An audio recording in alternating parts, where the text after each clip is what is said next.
Mais pourquoi on se met à appeler notre ex à 2 heures du mat, totalement alcoolisé, et qu'on sait pertinemment que c'est une très mauvaise idée? Ne bouge pas, je t'explique pourquoi. En psychanalyse, on appelle ça le passage à l'acte. En gros, au lieu de réfléchir, de ressentir ou d'exprimer ce qui te tracasse, tu vas l'acter, tu vas faire une action sans l'avoir réfléchi au préalable.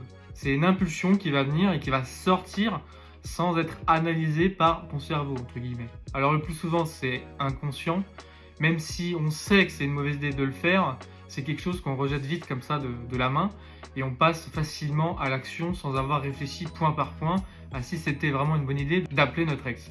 Bien souvent, c'est inconscient et ça traduit un conflit psychique, un conflit intérieur non résolu ou des besoins non assouvis. On est d'accord, sur le moment, ça peut te sembler logique, même si une petite voix dans ta tête te dit que c'est pas vraiment une bonne idée. L'alcool aide évidemment à repousser cette petite voix et à briser les quelques barrières qui restent, et ton inconscient peut prendre le contrôle. Donc c'est l'action irréfléchie qui prend place. Peut-être par exemple que tu te sens seul en ce moment, ou que tu as besoin d'être aimé, ou que tu as besoin de ressentir que quelqu'un t'aime, ou même toi donner de l'amour tout simplement à quelqu'un d'autre.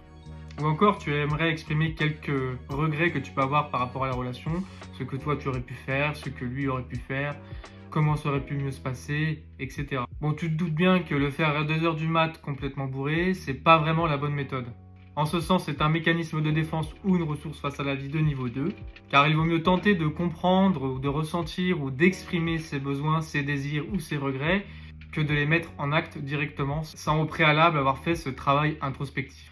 Bon, dans ce cas-là, le sentiment de honte et de culpabilité te prendra au triple dès la réveil, mais il n'y aura pas mort d'homme. Mais dans d'autres situations, cela peut être beaucoup plus grave, beaucoup plus dommageable, pour toi comme pour les autres. Si tu as déjà été dans cette situation, partage-moi ton expérience en commentaire, ça me fera plaisir de les lire. Et si tu as apprécié cette petite analyse, abonne-toi pour plus de contenu psy.